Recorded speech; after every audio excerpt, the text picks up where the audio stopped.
Checking my connection. Apparently I am live now. Coming to you from the outskirts of Bendigo, regional Victoria. Not a bad place to be right now. Hello all, Ricki here from the Australian Guitar Show. I'm very excited to be having a chat very shortly with Remi of Garcia Guitars. I'd actually really only kind of connected in with Remi's stuff of recent.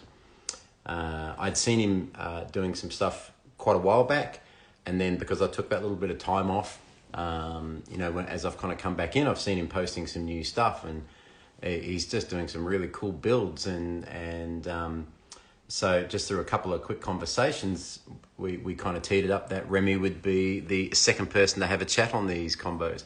So I am now going to add Remi in.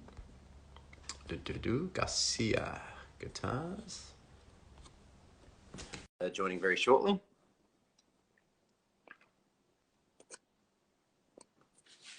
G'day to everybody who's slowly joining in here. It's good to see you all. Bilgola Guitars. We've got... Hey Remi, how are you, mate? Ricki, how are you? Yeah, Great to see you. Yeah, you too. That's good that we have 4 eyes. That's a good start. I can see and hear you, so it's a really good start. Yeah. Most people prefer to just do neither seeing or hearing of me, really. So,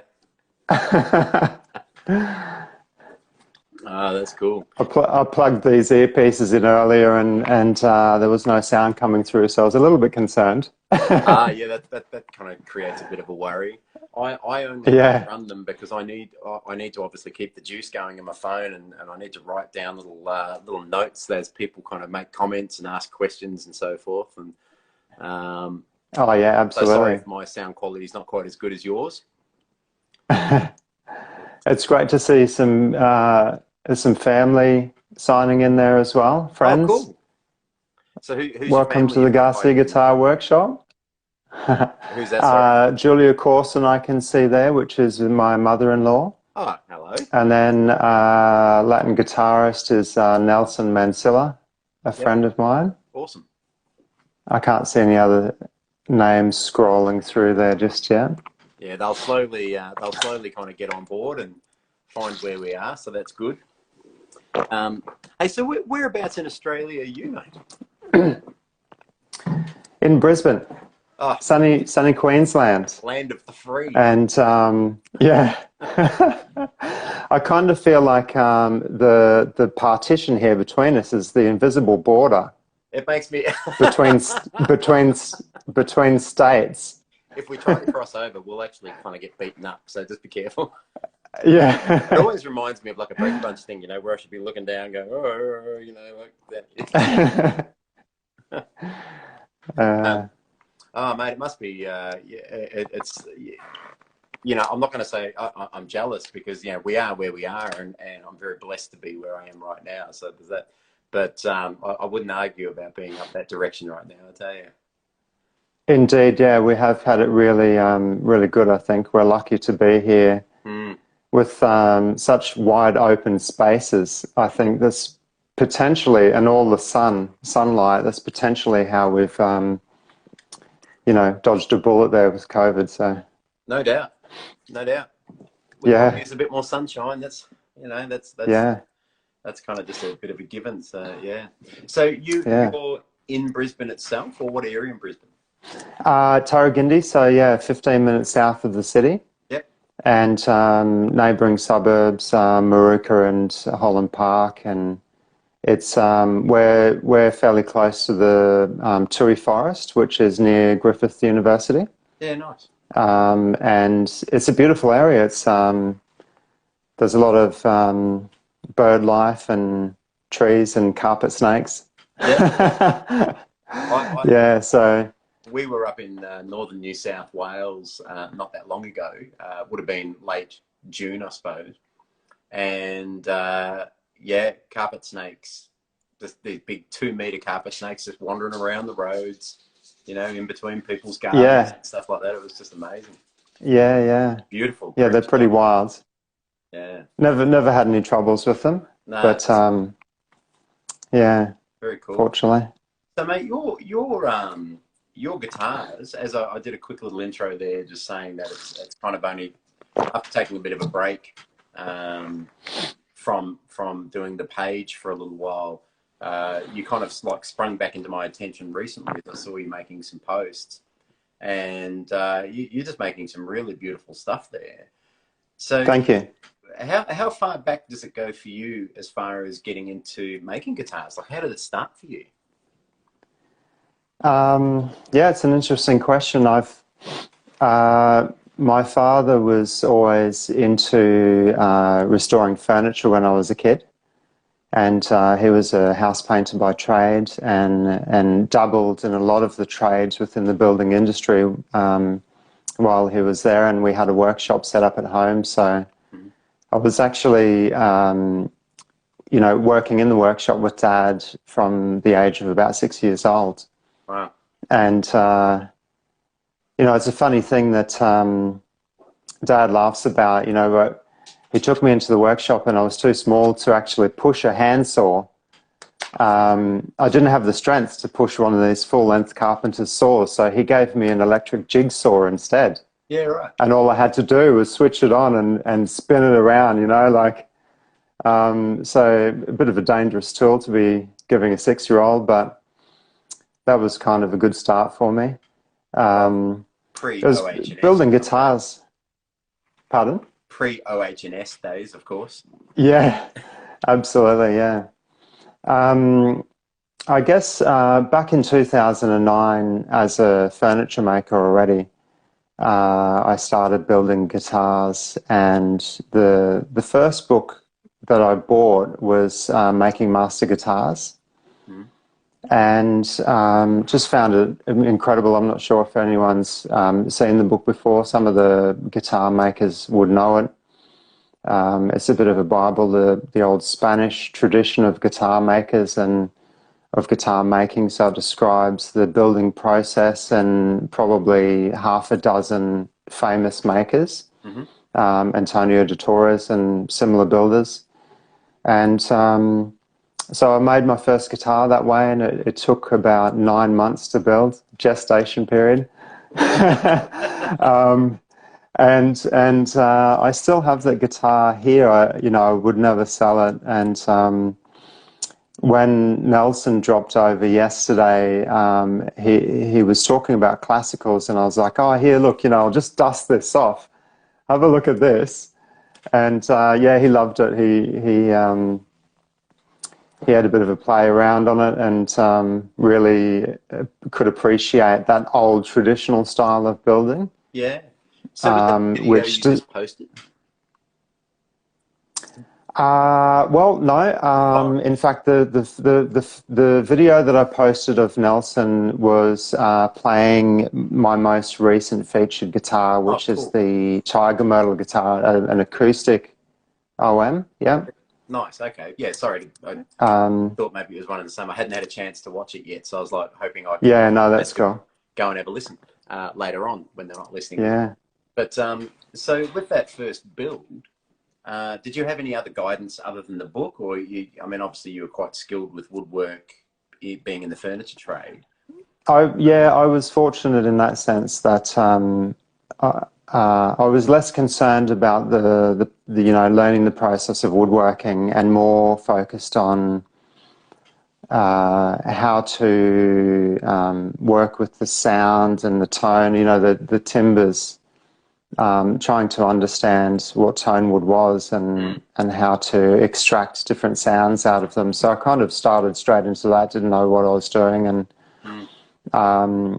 when I finished that guitar, I brought it around to quite a few guitar players in Brisbane and said, look, it's the first one, what do you think? Tell me. And I kept doing that over the years. So that was back in 2009, and each time I finished a guitar, like it was 1 to 2 guitars a year, and I would take them around to the same people, find new people, sort of growing the audience as the years went by, and always asking for honest feedback and learning from those, from the feedback, and always pushing myself to improve. what I'd done previously. So Well, that's a great way to do it. I mean, it seemed to work for Mr. Fender as he did it that way. You know, he spoke more to the real world players. You know, to get that feel. yeah. You know, so you with your journey with tone woods, where did you start with that guitar? What woods did you use on that guitar? Uh, it was very much timbers that were available to me. I was working for, at the time, an antique reproduction furniture place. So we had a catalogue of Australian antique pieces, which were all built from silky oak. So Northern Cardwellia sublimis. And basically the soundboard ended up being Western red cedar because I wanted something that I understood that Western red cedar would be more playable immediately. You know, you didn't have to wait for it to break in for a year. Yeah, right. So I used Western red cedar and I used camphor laurel. Yep. And I hadn't heard of anyone using camphor laurel before, but I had some really beautiful timber there with beautiful fiddle back through it. And the internal bracing was, even the soundboard was braced with northern silky oak, which was, you know, it was crazy. I mean, I thought, well, it's light and it's actually really strong. I'd had, you know, quite a bit of experience with it building furniture. And the neck was mahogany. I got a piece of mahogany for that, which wasn't too difficult to source at that time. But yeah, so yeah, it was really, I just learnt from the book. In the early days, the first few years, there wasn't much that I was aware of going on the internet. There weren't too many books available. Yep. There were a handful, and I think there were probably 3, you know, tone wood suppliers in Australia. You know, like Botany Bay, it was Gerard Gillet at the time. Yep. And I think Tim Spittle in Western Australia. Yep. And then Mount Tambourine was in its early days of starting that business, the Australian Luthier Supplies. Yep. Yeah, so... Oh, yeah, right. That's I was going to say, I sort of recognise that name. And so what about tool access for you then? Because were you set up with guitar tools, or did you have to kind of set up a new workshop to do that? Yeah, pretty much. So again, I was fortunate enough. Dad had quite a few woodworking tools, and I had quite a few of my own hand tools from working in furniture making. And so, but none of those tools were, as you know, the tools need to be, you know, quite precise, and they're specific to instrument making. So I had to make a lot of things, obviously molds and jigs and things like that. Yeah. But yeah, I did what I could with what I had, and I mean, you know, that's what I would recommend to anyone starting out. Just, you can't wait. You know, at the time, even I was desperately searching around for people to teach me. Yeah. And there was no one. So and initially I probably thought, oh no, there'd have to be someone around that could teach me to build. And I waited a few months, you know, looking for people, and 6 months probably went by, and I went, oh, well, let's just start this journey. Give it a go. And yes. Yeah. Oh, I agree with you with the jumping in and going for it. You know, like when I decided to build my first guitar, which, you know, I started an acoustic building course through a particular place that was kind of going through a little bit of personal turmoil. So I retracted from that course, and so I decided to kind of build an electric, and again I looked at the tools I had, and I just went, oh goodness, you know, I'm embarrassed to kind of tell people what I've got. and like anybody else out there on a budget, you know, I'm at Bunnings buying these crappy Ozito tools that I know might not make it through the build, but like you're saying, you just have to start. It is that taking that first step. Mm. get into it. So when you decided on your first build, was that a nylon or a steel string? It was a nylon string guitar, and the first one took 9 months. The second one um, was about 75 hours. Yep. So I was familiar. The second one was exactly the same build, but I used traditional timbers. I thought, oh, let's see what happens. Yeah, right. It was a spruce top with Indian rosewood back and sides, Nice. and a mahogany neck, and I sold that one straight away. Yeah, yeah. Right. And yeah, to a friend, Daniel, a sound engineer, mastering engineer, and he loves that guitar. Yeah, that's cool. Um, So what was the so tonality difference for, I mean, for it's easy to know that they would sound different, but what did you find the different voicings between the two guitars? I think I found that the spruce and rosewood guitar was probably it had a good depth of tone to it, like a real quality, like a very broad tonal palette. Hmm. But also at the same time a very dark instrument tonally. So I decided, I knew that people were using European spruce, and that was the way to go with classical guitars. But Hmm. I'd read a few things about using Sitka spruce, which is what I did, Yep. and it's beautiful. It just has such a kind of dark, haunting sound to it, Hmm. and quite crisp with the Sitka spruce. The Canfloral tends to be very bass heavy, like it promotes the bass frequencies. Yep. And it was a Western red cedar top as well, so it's quite a warm guitar, Hmm. and it did have that kind of warm traditional Spanish guitar sound to it. Yep. But it was funny, actually. Back a few years after building that Canfloral guitar, my wife decided that she was going to start learning to play guitar. And I said, here, look, just use this. And she wanted to play covers with it. And it was, it's fantastic. Like, just jump on this. It's available. And shortly after, a friend of ours, Ruth, and her started a band. And the band was called Rock 4, like the cheese. Yeah. And Did they play they cheesy would music? play. Oh yeah, well, yeah, they would play covers with alternative lyrics, Mm. and Ruth had this guitar with it was like a Tanglewood, but solid timber guitar, spruce top and mahogany back and sides, and it just had. Pip really loved that guitar as well. Like, she had played it a couple of times, and it had really good note separation and really crisp, bright sound to it.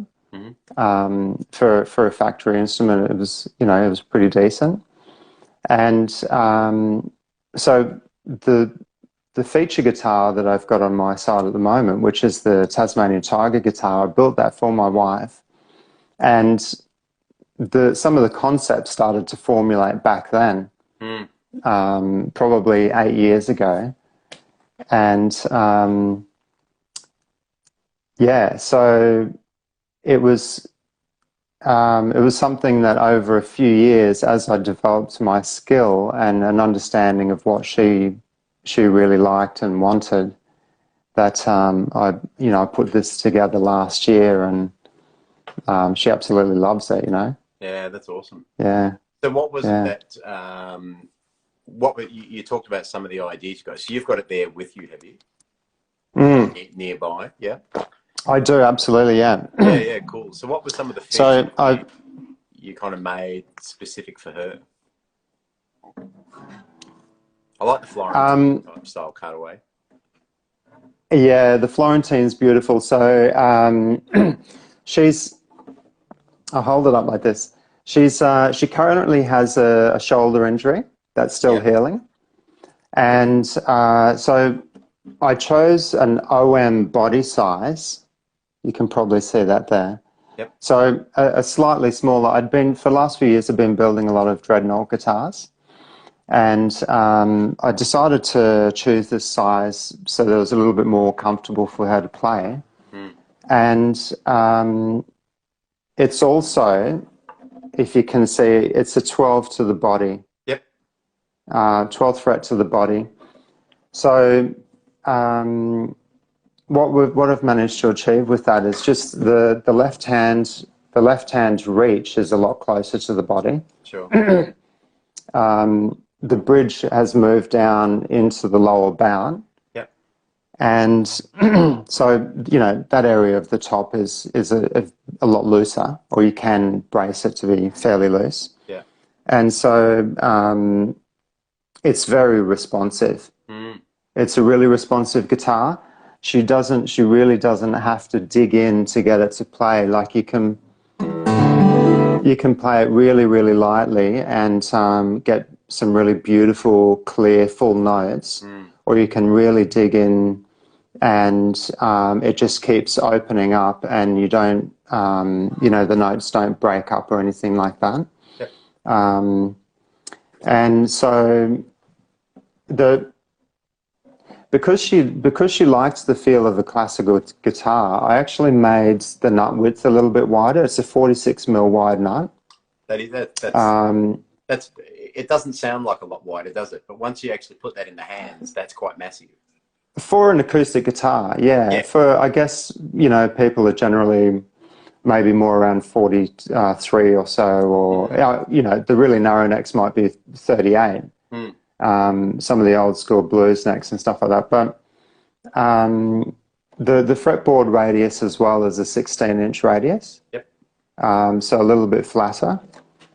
And I brought the action down fairly low as well so that it would be easy for her to fret. First fret sitting down at 0.7 mils off the first fret. Yep. And at the 12th it's quite low as well. So it's really, I think it's really important, especially for beginners, to have an instrument that's not only versatile but quite easy to play. Like, you don't want to have to be struggling with the instrument. Oh, couldn't agree. Yeah. Yeah. I worked in retail for 15 years, and the amount of times I'd have to say to parents, look, if you buy them a piece of crap, they will throw it in the corner and never play it again, Yeah, absolutely. It's yeah. And most parents don't want to spend money on a guitar and blah, blah, blah, but you just think, well, you either want it or not. But yeah. Yeah, you kind of have to say, well, buy the most expensive guitar you can afford. Agreed. Within reason. Yeah. But because you get what you pay for to a certain level. So what kind of there is. Sorry. Oh yeah, the paw. This lovely little feature here. She really loves cats. Yep. Massive cat lover. We've got a cat here, and I dropped this in. I really wanted to. For the other viewers here, you can see my fingers going straight through there. It's a sound port, and it's the first sound port that I've put into an acoustic guitar.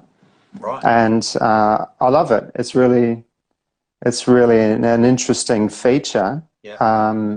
To be able to have that sound, but even just to be able to customize little details like that. Yeah.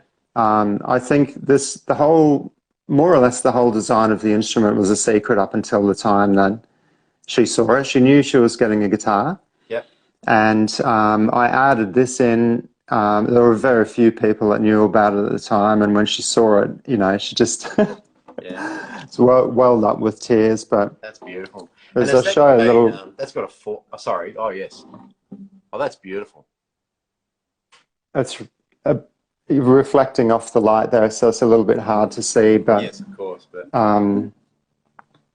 Yeah, sorry, as you were saying.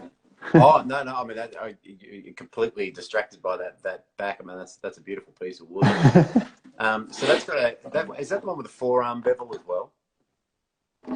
It doesn't. No, Oh, that it one doesn't. doesn't. So I just heavily round the binding, Yeah, nice. um, and it actually it feels quite nice to hold. Yeah, no, The previous guitar that I built, the previous Dreadnought, had an arm bevel on it, gotcha. and which is featured on my side as well. Yeah. This is the problem when I But look at so many guitars all day. I sometimes forget. yeah, Yeah. whose is whose? Well, no, I remember whose is whose. I'm pretty good with that, but yeah, sometimes it just you end up kind of scrolling through what everybody's built, and you get overwhelmed by some of the stuff out there. It's amazing how much people. Yeah. Yeah, it's amazing. Sorry. I think something about, arm bevels and all of those bevel options for the back and the waist and all that sort of thing. It's quite popular now. Mm. And I think it's more noticeable on a larger guitar, like a jumbo or a dreadnought or something like that. Mm. But like I've had several professional guitarists play this particular guitar, and they all agree that an arm bevel, especially for a smaller instrument, can be a big sacrifice because you're reducing the soundboard size quite significantly by about 20 millimeters on the sides. Wherever you've got an arm bevel, there's a huge block of timber underneath the what they call beachfront real estate. Like all that lower bout there is prime tone generation and sound generation area. So you don't want to lose too much of that. So I try and avoid using them if I can. Mm. Yeah, it's interesting, isn't it? Because I know that from a stage playing perspective, I've never had a beveled guitar until recently, and sitting playing it acoustically, it's a little quieter than I mean, I've always used smaller guitars anyway. Most times I own a dreadnought, and I cut out because the same thing. I have a right shoulder problem.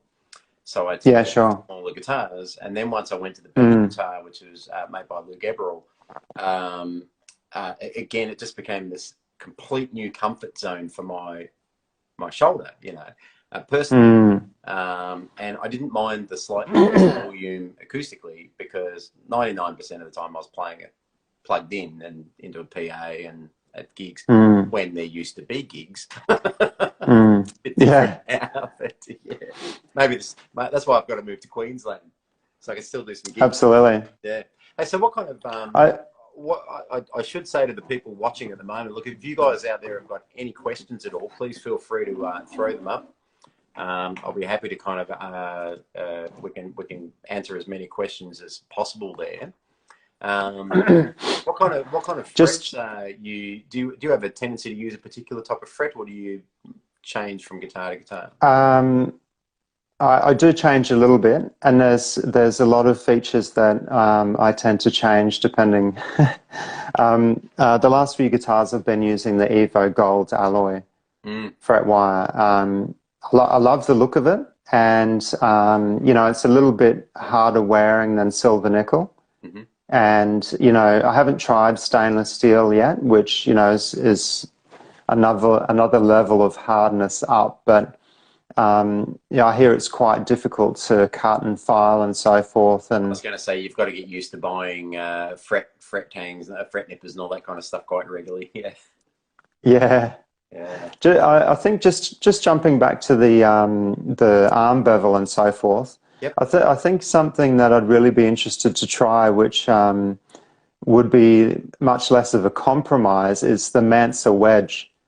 Linda Mansa created that wedge-shaped guitar so that the bass side of the guitar is narrower than the treble side. Yep. So that when it's up against your body, there's quite a narrow bass side body width. Yeah, yeah. And that still allows you to have a full-size soundboard, Yep. you know, and I think most people are happy to compromise when it comes to a cutaway, because the cutaway provides you with so much extra benefit, you know, a lot of extra benefit with that extra reach. Whereas the arm bevels are just for comfort, and it depends on your playing style. Like oftentimes if you're sitting down, your body is not even touching your arms over the guitar, and it's not really touching the top edge. Yeah, very so true. it could depend. Yeah. Yeah, I'm very much a stand and play live kind of guy. So, you know, down like I said, it's an individual thing. So, yeah. Yeah, And so Evo Gold fretwire. Yeah. Evo Gold fretwire, yeah, nice. And Yeah, do you yeah. use that on you? Because you seem to be quite influenced by Spanish players. Is that fair to say? I'd say very much so. Yeah. To some degree, I guess.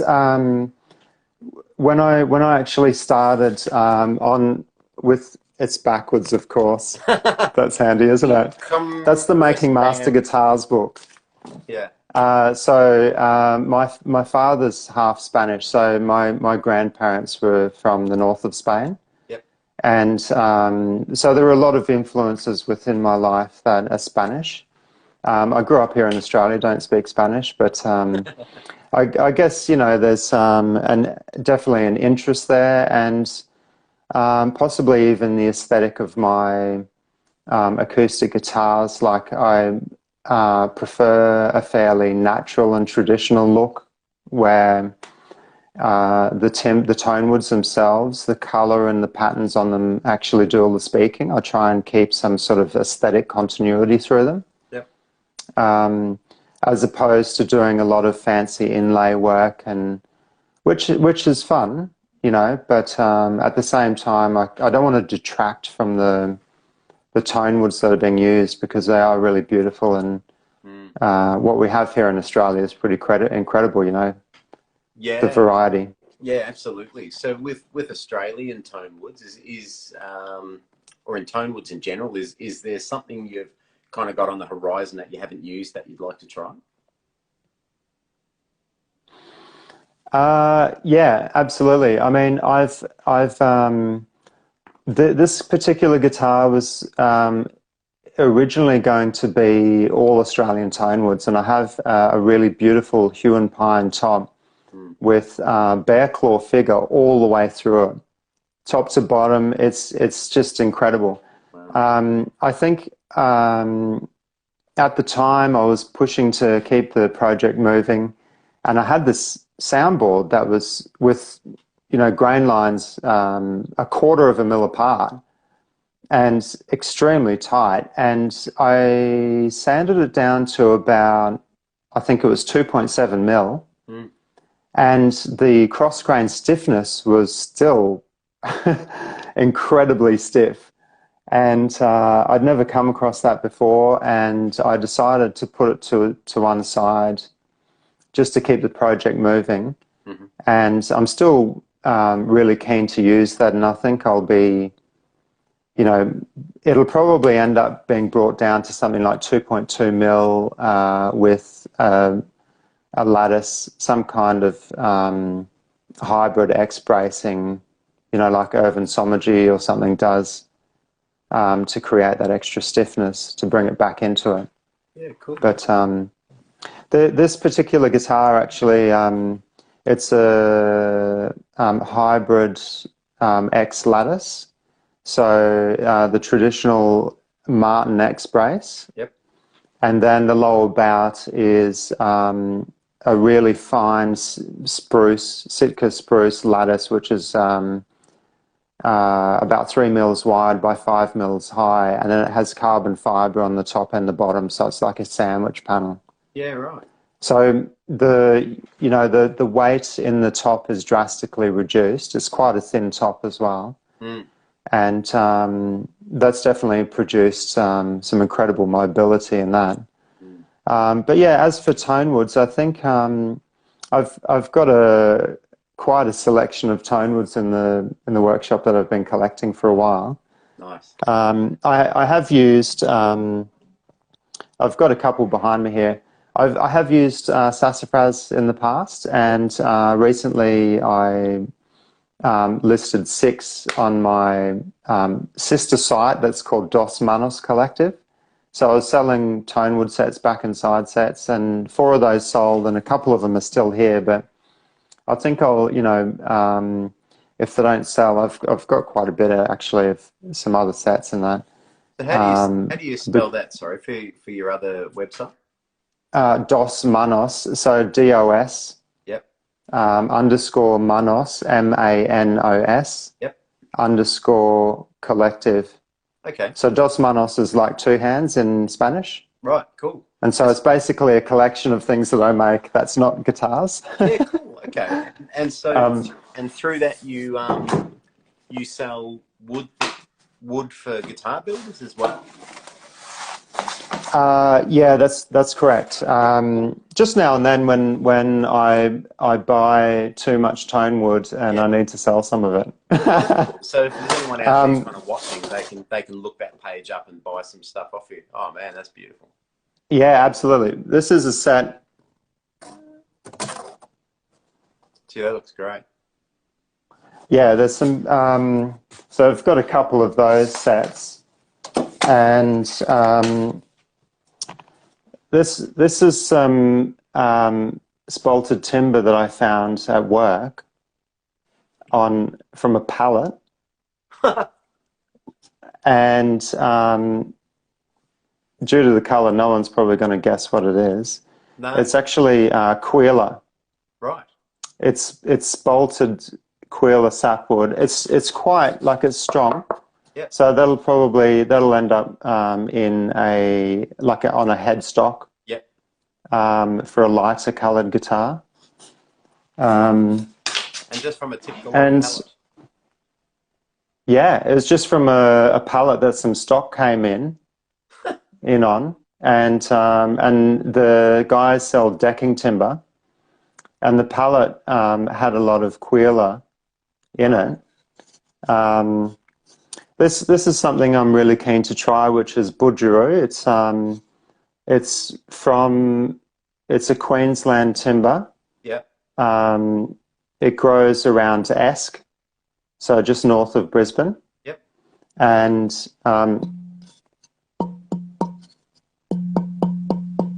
it's incredibly light and strong and really resonant. So this would be fretboard and bridge material. So I'd have to design something. So what's it similar to in nature, like as a potential similar wood, or is it it's got its own kind of?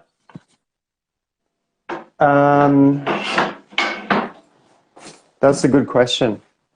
It's not as heavy as the usual Australian native desert timbers that are used for fretboards. It's probably a lot more like rosewood. Yeah. Really, maybe a tiny bit denser. Yep. Yeah. Yeah. Cool. So I think it's probably fairly similar to that. Yeah. Very light in colour. You can't really stain it or anything, so it'll have to be something quite light. But I don't know. I mean, I've got a few Australian timbers that I hadn't tried yet that I love to try, like Queensland Kauri. Mm-hmm. And I've got some nice silky oak sets here as well, back and side sets with the silky. Anything from the oak family is quite quite beautiful, isn't it? You know, like so figuring in it and so forth. And so that other build, absolutely. The other build you've got there with the bevel. Yes. You've got that near you as well, have you? Oh no, I don't have that here with me. No. Okay. At the moment, I think sorry. you had something else with you, or did I hear that wrong? Just this one particular guitar. Oh, okay. Yeah. All right. So I missed it a bit earlier. Sorry. Yeah. Yeah. No, And that's cool. So yeah. No, that's all right. You good? I was going to say that earlier you were asking about a Spanish influence. Maybe, I'm not sure if you were heading in the direction of the guitar players that tend to play my guitars, or the style of my instruments or something? Or I think that combination of your name and sure. having seen that you've made, some like more some classical slash flamenco style guitars, that which I hadn't seen as many kind of nylon based kind of string guitar makers around Australia. I know they're out there and I know they're doing things, but there's obviously not as many as that would make dreadnoughts or or steel strings, and then there's probably there's more that tend to make electric guitars. When I'm just kind of looking at the stats of the graph, of what I've seen when I'm looking around. And so I kind of wondered whether there was that more traditional influence on you versus going for and which took you down more that kind of route of doing the Spanish kind of guitars. And I have noticed a lot of the players who tend to play your instruments tend to be kind of Spanish influenced or named, and so I kind of wondered whether you had a penchant for that. I think that there might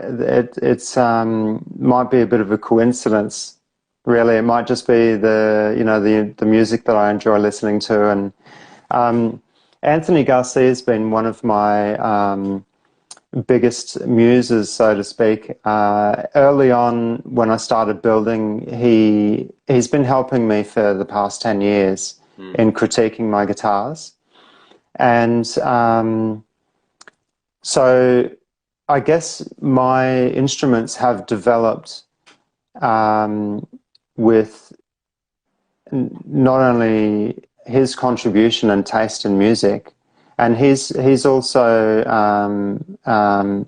he's classically trained, but he does play many different instruments and does a lot of improvisation work, and doesn't mind jumping between stringed instruments at all.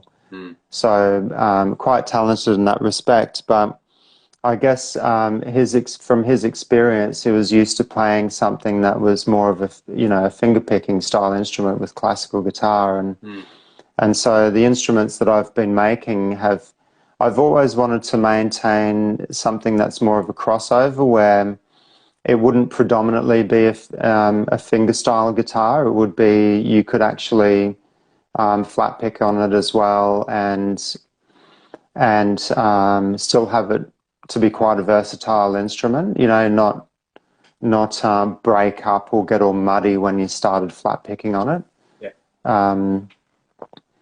I think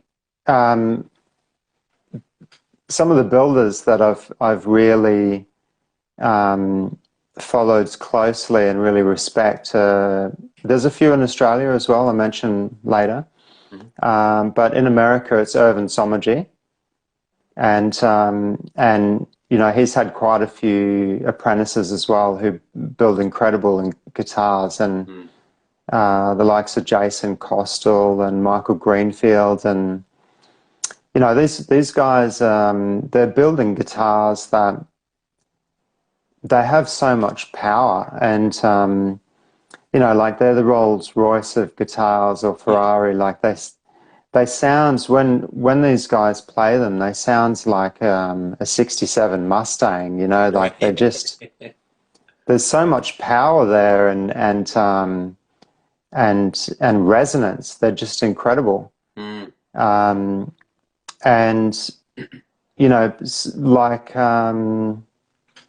even from England, there's Rosie, who's Turnstone Guitars from England. She's building very similar instruments. I don't know where she learned her her vocation from, but I understand that early on she had some lessons, and I don't know where the influences are from, but she's building similar instruments, and that's the kind of thing that I've been aiming to do as well. Admired those quite a lot. And so, I don't know, I'm just developing my own style at the same time. And I think the guitarists that have played my guitars have all said the same thing, like they've each got a lot of character. They're quite responsive, and there's quite a unique sound to them. So it's good because now I'm starting to become quite confident and comfortable with the designs that I've developed and the sounds and what's turning into my sounds, like creating something for myself. So I think what's really exciting is that next year in 2022, I'll be building guitars full time. And so, yeah, absolutely. I think it's the perfect time where we're actually moving to the Sunshine Coast, further away from the border,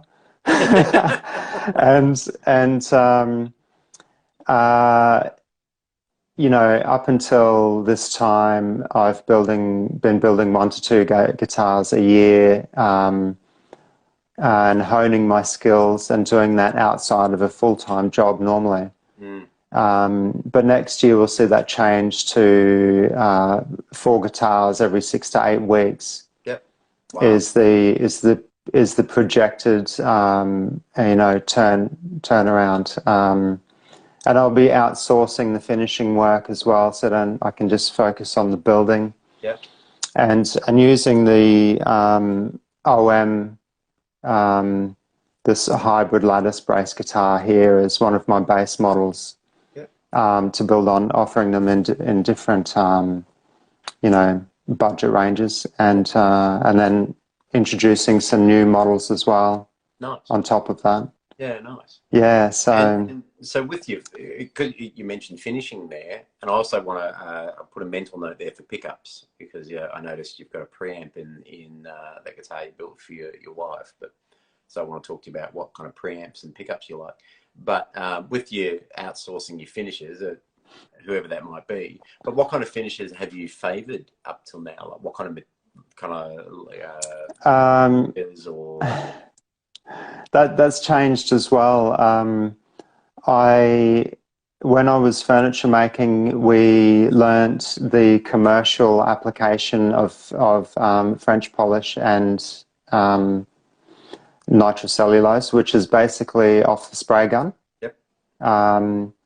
So a few coats of shellac and stain or whatever you're wanting to do to the timber, and then finishing in nitrocellulose.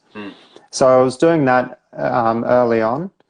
And then I changed to pre-cat lacquer, and just decided that I wanted to have a clear finish with no shellac, just to show off the timber without colouring it at all. And the pre-cut lacquer is just so toxic and smelly that I stopped using it. Yeah, good call. I decided to explore the use of varnishes. It seems to be more and more common, even for boutique makers. If you're building a guitar that doesn't have a live back, so you're not concerned about how the finish is going to vibrate, then you can use stuff like polyurethane and so forth, which dries pretty hard. It's durable. So the back and sides of this instrument are polyurethane. And the top is actually hardened shellac. It's a blonde shellac, so super clear. And the neck is actually shellac as well. It's a hardened shellac also, so it's a fairly matte finish on it. Super smooth, feels really nice, but still allows the soundboard and everything to vibrate really well. Nice. So is that the process you're going to you see yourself moving forward with? I think so, yes. And it will really depend on the instrument, because let's say, for example's sake, if you're building a flamenco guitar, a lot of that instrument is vibrating. The energy is transferring from the top into the sides, into the back, bouncing back and forth. And traditionally, and I think rightly so, shellac is the way to go, or something really thin that's flexible. Yep. And, you know, the same goes for even like a steel string or a classical. If the back is live, then you might really want to be looking at a more flexible finish. So it's the same. It's really the same with glues and things. Like I use just about every glue, but there's a certain area of the guitar where I'm using those glues, and there's an application and value, you know, in certain processes. Like you can't dismiss any of the glues, but there's certain areas you shouldn't use them, and some areas it's fine. Yeah, yeah. Yeah. So when you say you use quite a few glues, is that just based on the application on each part of the guitar, or is that really down to That's correct, yeah. so using like maybe hide glues or Yeah, hide glue for the bridge yep. and fretboard to remove them easily. I've used Type Bond Original in the past for both of those with very little issue. The sound doesn't change a whole lot. The issue is when you want to remove those, Yeah. it can take a little bit of timber with it. Yeah. So the hide glue will just release straight away, and then you can scrape it clean and with no damage to the instrument. But you know, like Type Bond Original and even Type Bond 3, you know, one of them's like an aliphatic resin and the other one's like a PVA. So they have different applications. You know, I'll use epoxy, like West System, like a runny laminating epoxy. For sometimes maybe if I'm putting veneers on the headstock, gluing those together, or even I've started using polyurethane glue on if I custom make my own bindings. I'll use the polyurethane glue, which is really highly heat resistant, so that when you're bending them, the laminations of those veneers won't come apart. Yeah. So you could use Type Bond 3 as well. It's fairly heat resistant. But the Type Bond Original, if you keep rebending something and wetting it or whatever, they'll start to come apart, which can get pretty messy. Yeah. Yeah. And so with, preamps and pickups, what process, what do you use, or what do you tend to favour, and have you used multiple pickups to kind of reach a conclusion, or is it something you've just kind of been fortunate enough to stumble on what works for you early in the piece? Yeah, it's kind of a mixture of those things. I'm using the K&K pure mini passive pickup like I've got a few boxes of those, and I've been putting those into guitars, unless someone actually wants a preamp and you know, adjustable EQing and so forth. They're really a really nice pickup. They give a really clear, natural sound, and so basically it's the three little piezo discs that get super glued underneath the bridge plate. So instead of having the strip underneath the saddle on the top of the soundboard, they're underneath. I found that. Oh, I'm losing you a little bit, or it might be me. Hopefully, it's not me. Oh, I don't know if people can still see me. I think maybe Remi's disappeared there for a second. If any of you out there have any questions for Remi too, by the way, feel free to type them in and ask him anything you like. It's always handy. I'm hoping that it's not me that's causing the problem.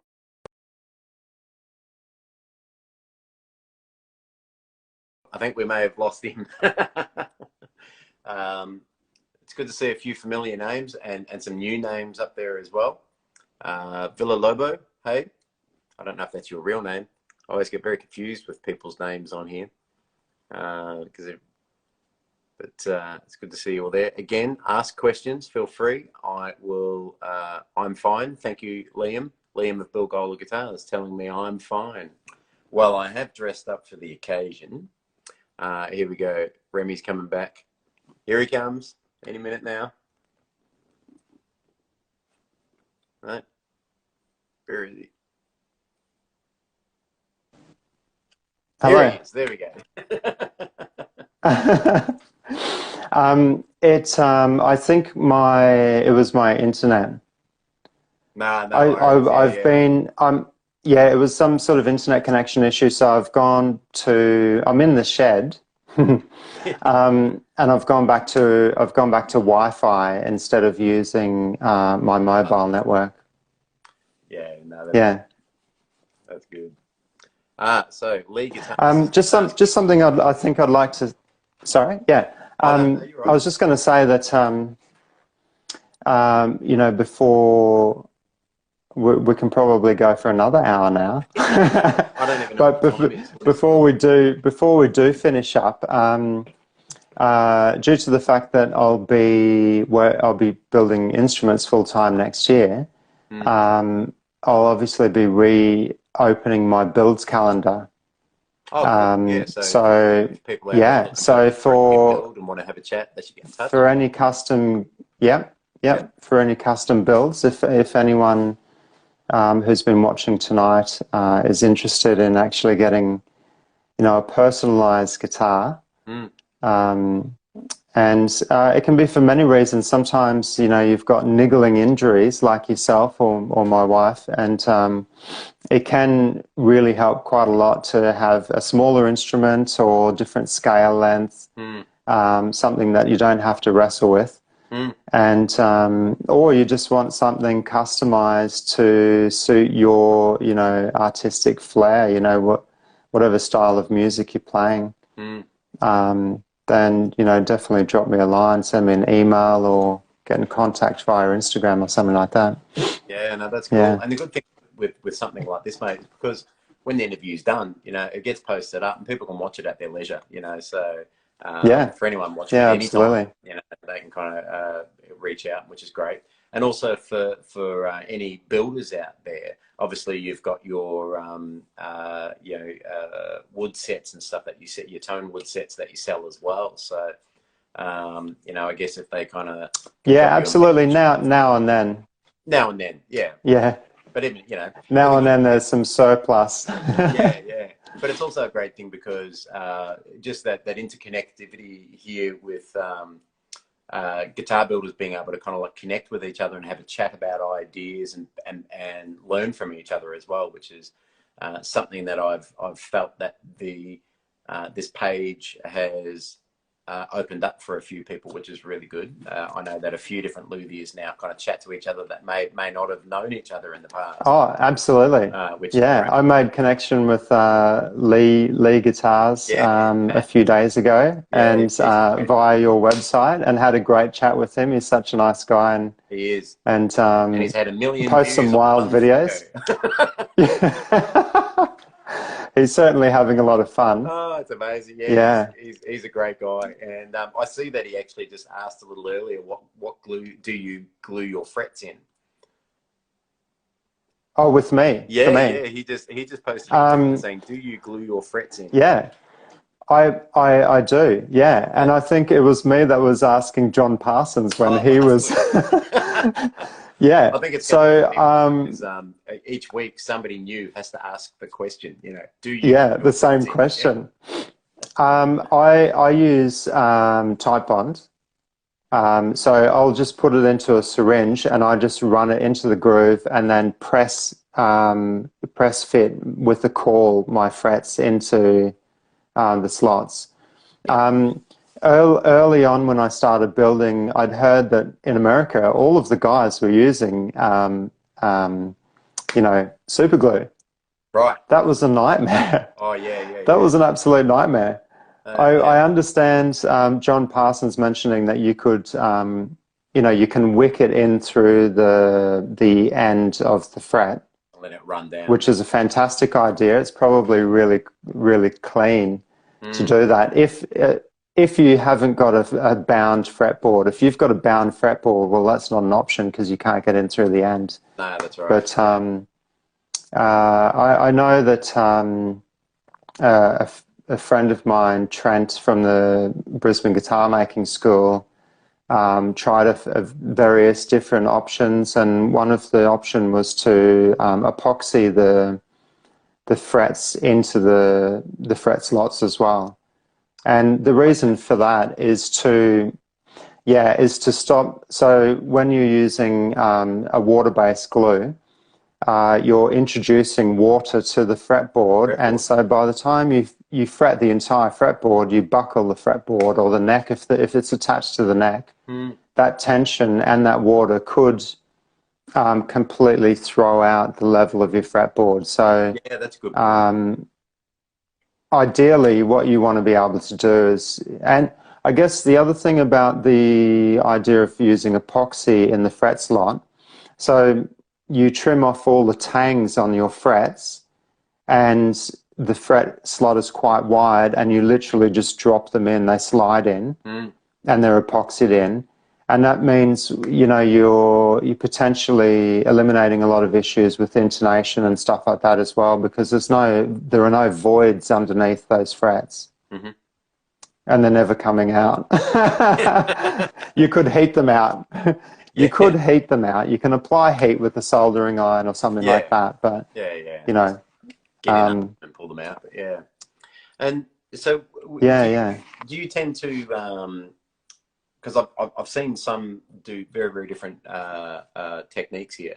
But do you fret before you glue the board down onto the neck, or do you fret afterwards once the fretboard's onto the guitar? I've done it. I've tried many different options as well. And for the last few guitars, I've been fretting on the bench, directly underneath my fret press, and I leave the 12th fret out and the 1st fret out, and I use those as indexing points for my neck. So it just means that when everything's glued down, and I have a gluing caul that's like a little snake, everything pulls down really tight. And then pull the indexing pins out and clean up those fret slots and drop the frets, the frets in. The fret over the body join, if it's the 12th or the 14th, is really easy to knock in with the hammer. Yeah. Because it's over something solid. And I haven't so the last OM guitar. I used that method, and the fretboard was virtually completely flat. Like, I checked every fret afterwards, and there was a little hump at the body fret, and I cleaned that up, and I didn't have to touch anything. I didn't have to file any frets down or level the fretboard. Well, and you really want to avoid doing that on a brand new guitar. You just want it to work. Hey, you just well, to get that extra life out of the frets for one, but just to save yourself that process of time too. Like, don't get me wrong, I love absolutely. I love fret filing and stuff like that. But yeah, when you're kind of doing it all the time, it's I know when I used to get customer repairs in, if it was a bunch of fret jobs, you'd eventually get to that point where you're like, oh goodness, can't somebody just give me a basic restring for a few days to something change what the body's doing, definitely what you're physically doing. I know you mentioned earlier influences, like with some of your overseas influences, and you mentioned you had a couple of some Australian influences as well. Is there some people that kind of stick out to you in particular, whether it's players or builders? Yeah, absolutely. So Trevor Gore and Gerard Gillet, and I purchased their books a few years ago. So the Contemporary Acoustic Guitar build and design, and they're fantastic. You may have seen them before. It's definitely they're definitely like the science aspect of guitar building, and Trevor's engineering background means that the books are really beautifully laid out. They're fairly logical and easy to follow. And then, yeah, I mean, there are a few makers, you know, like Luke Calquist here in Brisbane, and Trent and Andrew from the Brisbane Guitar Making School, and building some great instruments. And friends, Doug Eaton from Sunshine Coast builds a variety of. He's retired now, but he built a lot of folk instruments, guitars and lap steel guitars and violins and things as well, and Baroque guitars. Yeah, wow. Graham Long. So some of these guys. There's a handful of guys that have been following. I was part of the Australian Association of Musical Instrument Makers, a long name. And they're not running now, but before there was a guitar making school here in Brisbane, which showed up about 6 years ago with Andrew. He started that. There was really nothing in Brisbane. And the association was the group that I joined to better understand string instruments and so forth. And towards the end, I was the editor of their magazine, the journal. It came out every 3 months, quarterly. Yep. And I would basically write and edit. It was just a tiny little journal. But it was a lot of fun to do, writing about you know, different instruments and traveling to see these people and going to their homes and checking out their workshops and how they do things, and it was a lot of fun. So yeah. So there's a handful of makers like that as well. I mean, look, there are quite a few builders in Australia that are quite talented. And I think I mentioned Graham Long earlier up north here in Queensland, and he has a similar aesthetic as me in the sense, like, I really appreciate what he's doing with his builds because he keeps things very natural. You know, he's presenting beautiful tone woods to their full potential. And his combinations are really nice. The instruments sound incredible, and that's, you know, that's what I aspire to as well. So there's a lot of Australian builders that are helping me in a sense just by me following them and you know, seeing what they're doing. Yeah. Well, it sounds like a definitely and guitar players. Sorry. And guitar players as well. Like I think predominantly. A lot of my my inspiration comes from the players themselves. And